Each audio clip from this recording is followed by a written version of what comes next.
ball, RJ. RJ, first great college football memory for you.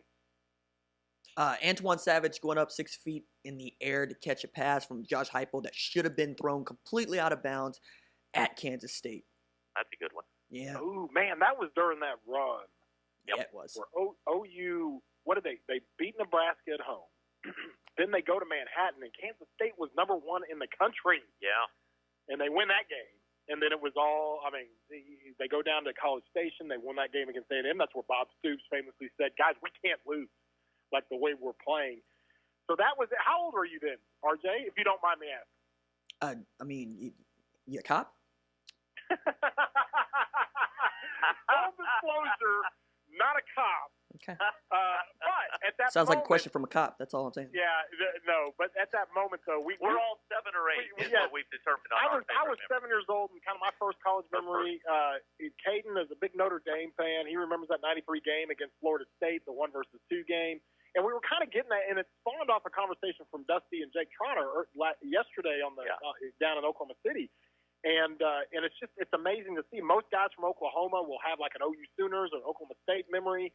And it's interesting because that's like the best time to be alive, right, RJ? If you're gonna be an OU fan, boom. The reason why I'm an OU fan is because I really started paying attention, and my first real great memory was when they went on that run in 2000. You can't beat that. I kind of, not to make this millennial or whatever, but I think it really depends on where you're at and who you are. Because me and my friends, you picked a college football team based on NCAA video games, or your parents, right? If your parents are OU fans, it makes it really easy. But some of us, because we're watching national broadcasts, there's more than one game on. And this gets into a really interesting conversation, and I know that there's some people that got some feelings about it, but it really is generational in that I know people that live in Oklahoma that claim to be Florida fans, right? Because those kids grew up watching Tim Tebow and Urban Meyer, and they beat OU. Right? And everybody's an OU fan, or everybody you know is an Oklahoma State fan. You just want to be different. I think it really depends. It's like finding Red Sox fans in Oklahoma. I'm like, really? And like, yeah. Because at one point, they were really bad. Now they're really good, and it's fun to root for them. So I think that's where the conversation becomes interesting for me. Yeah, like the kids I used to see wearing the Steph Curry jerseys when the Thunder and Warriors were rivals. It's been a while since they've been rivals. Man. All right. So yesterday, RJ, I guess you had a video on 4-star defensive lineman Marcus Hicks. Monday. Tell me about these guys. Well, so I talked with Marcus Hicks' dad at length about just raising him. Now, he's 2019 defensive end, but I think he's going to move inside and play some 3 technique. Austin, you'll love this kid. He's 6'5". He's walking around at like 270 right now. And what I find really interesting about Marcus Hicks is not just coming out of Wichita, so he's close, but tracking football does a really good job of putting analytics to football players and trying to find football athleticism in track and field and wrestling, right? And this kid scores a 5.0, and he's the only guy on the roster who scores a 5.0. Other people that scored 5.0s include Adrian Peterson, Julio Jones, guys that he scores higher than, J.J. Watt, right? Guys that he scores higher than have gone in the first round. So it's a really good measure of what he could be. And this is a kid that went 36-1 this year and won a state title in heavyweight as a wrestler. And we're talking about a dude that's suplexing guys that are 50 pounds heavier than he is. He's embarrassing people. So I was talking to Kelvin about how did you get through all of this? How did you get through his recruiting? He was talking about taking him to camps and the road, or the miles they put on his car. And Kelvin's an interesting guy because he just celebrated 20 years as a cop in Wichita. He's a Iraqi war vet. Just a really interesting cat. And I wanted to get inside of his head about, what's it like to raise this kind of an athlete and get him to Oklahoma? And they've taken the most advantage I've ever seen of a parent and a kid as a signee, in that they were down here for spring practices over the weekends. They sat and ate with Barry Switzer and Billy Sims. They got into Barry Switzer's office holding Super Bowl trophies and Super Bowl rings, national championship rings. So just talking to him at length for about 40 minutes because it's really that good was just awesome.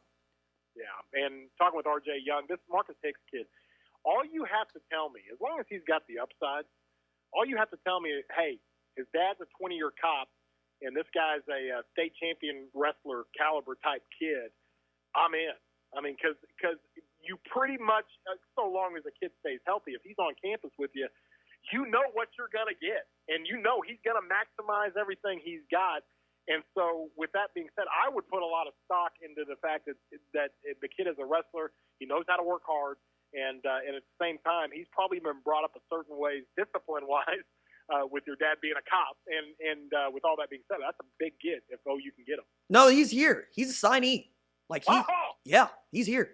Oh, that's right, Marcus Hicks. Yes, absolutely. Right, so he's already been there, and that because that might have been a violation if Barry Switzer takes a recruit and hangs out in his office. I don't know if that's necessarily allowed. Nah, but I mean, and the way that all came about is also interesting. But he's a sleeper for me on this team. That I mean, I guess he's not a sleeper anymore because I'm talking about him like this. But you're looking at the 2019 recruits, and you're saying which one of those guys can help you right away?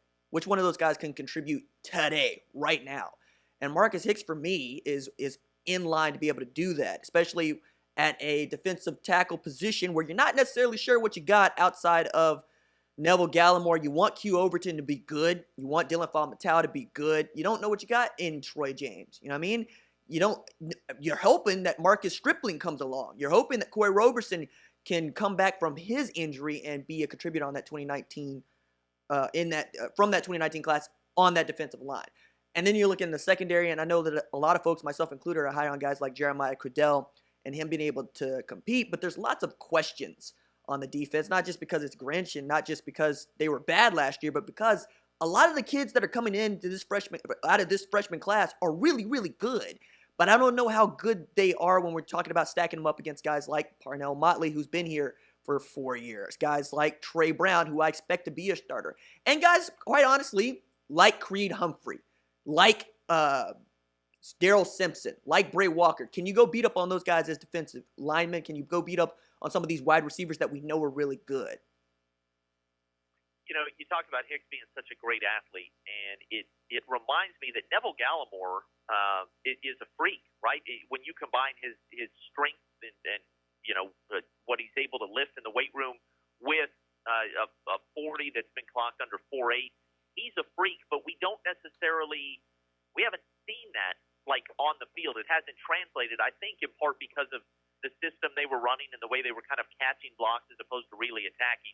I would imagine you feel like not only Neville Gallimore this year, but also a guy like Marcus Hicks his ability, his athleticism will be showcased going forward in a way that we just maybe haven't seen the last few years in Norman. You sure as heck hope so, because at 335 he was clocked at 4.7.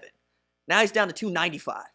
And now he's gone from a one gap or two gap to a one gap scheme. And you saw a bit of this during the spring game where he just got through the middle of a patch-made offensive line. It's not the kind of offensive line we expect OU to field, say, OU Texas in October. But, yeah, I mean, this is a guy that you really were excited to get.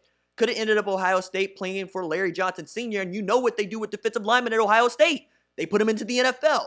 That was the kind of guy that you were really happy to get. This is another dude that you might have matched up with being as good on paper as Ed Oliver, right? But can he stay healthy, and does the system work for him, right? And I think that's going to be the really big question. If he can stay healthy, he's going to be good. Now, and the system, it's built for him now. It's good. It's real simple. It's hey, split the two guys in the middle and go kill a quarterback, go kill a running back. That's all we need you to do.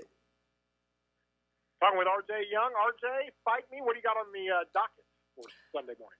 I want to go through depth charts, man. I think that there's a lot to say about what Oklahoma State has, what OU has, what TU has. I'm really interested to see, really, if once you get past the defensive line at Oklahoma, and once you get past the secondary, you're really, really deep at middle linebacker, right? And I want to talk about just who is going to be the quarterback at TU, and can we trust that person?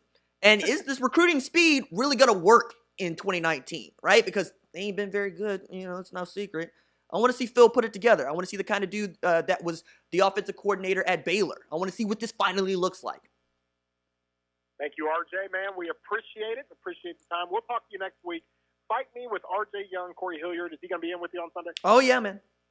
Check out his YouTube channel, the minister of content, if you will. RJ, thank you, buddy. I appreciate you, fellas. Just answer.